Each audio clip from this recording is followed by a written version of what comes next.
اعوذ باللہ من الشیطان الرجیم بسم اللہ الرحمن الرحیم الحمد للہ رب العالمین وصلی اللہ علی محمد وآلہ الطاہرین ولعن اللہ علی اعدائهم اجمعین اما بعد۔ ناظرین کرام، جیسا کہ آپ جانتے ہیں ایام عزا چل رہی ہیں، اپنے اور تمام مومنین مومنات کی طرف سے بارگاہ امام زمان علیہ السلام میں تعزیت پیش کرتے ہیں۔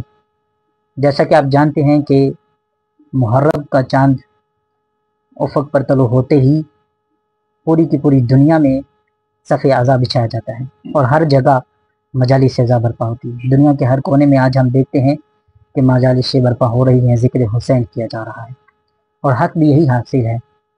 خود امیر المؤمنین علی ابن ابی طالب علیہ السلام نے اپنی ایک حدیث میں کچھ اس طریقے سے بیان فرمایا ان اللہ اطلع الی الارض، کہ جب اللہ زمین کی طرف متوجہ ہوا فرمایا فاختارنا، تو اللہ نے ہم کو یعنی ہم محمد و آل محمد علیہ السلام کو منتخب کیا۔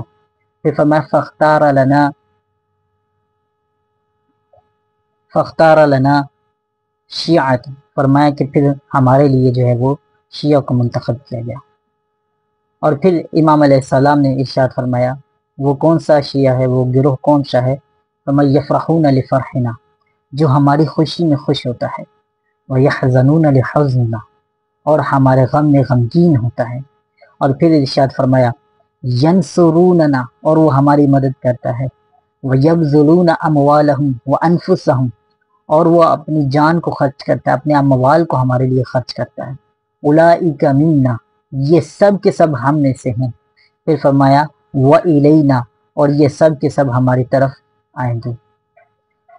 عزیزان گرامی قدر، جیسا کہ آپ جانتے ہیں کہ کس طریقے سے امام علیہ السلام نے بیان فرمایا کہ شیعہ وہ گروہ ہے کہ جو اہل بیت کی خوشی میں خوش ہوتا ہے اور اہل بیت کے غم میں غمگین ہوتا ہے۔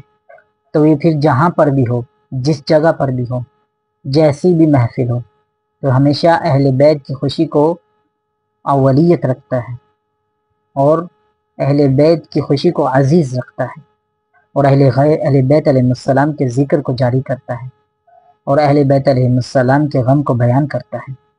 ایک روایت آپ کے سامنے اس حوالے سے عرض کرنا چاہوں گا۔ یہ روایت امام صادق علیہ السلام کی ہے۔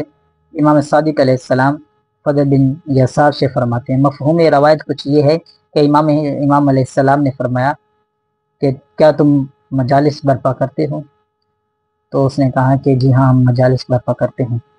تو امام علیہ السلام نے فرمایا کہ یہ مجالس مجھے بہت پسند ہیں۔ فرمایا اے فضل، رحم اللہ امرأن من احیا امرنا، فرمایا کہ مجھے وہ لوگ بہت پسند ہیں کہ جو ہمارے امر کو زندہ کرتے ہیں۔ اس کا مطلب کیا ہے؟ یعنی ہمارے امر سے مراد کیا ہے؟ یعنی یہاں پہ امر سے مراد یہ ہے کہ جو ہمارے پیغام کو زندہ کرتے ہیں، ہماری تعلیمات کو زندہ کرتے ہیں، ہمارے پیغام کو لوگوں تک پہنچاتے ہیں، ہماری تعلیمات کو پہنچاتے ہیں، تو ان پر اللہ کی کیا ہو؟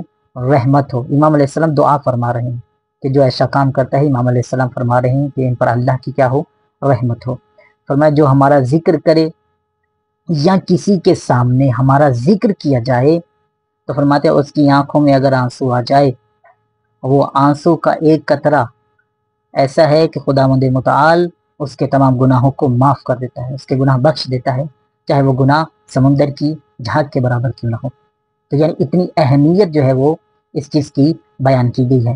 خود کہا کہ مجالس برپا کرو، اور مجالس کیسی ہونی چاہیے کہ جس میں ہمارے امر کو زندہ کیا جائے، جس میں ہماری تعلیمات کو زندہ کیا جائے، جس میں ہمارا پیغام دنیا تک پہنچایا جائے، ٹھیک ہے؟ اور مجالس بھی ایسی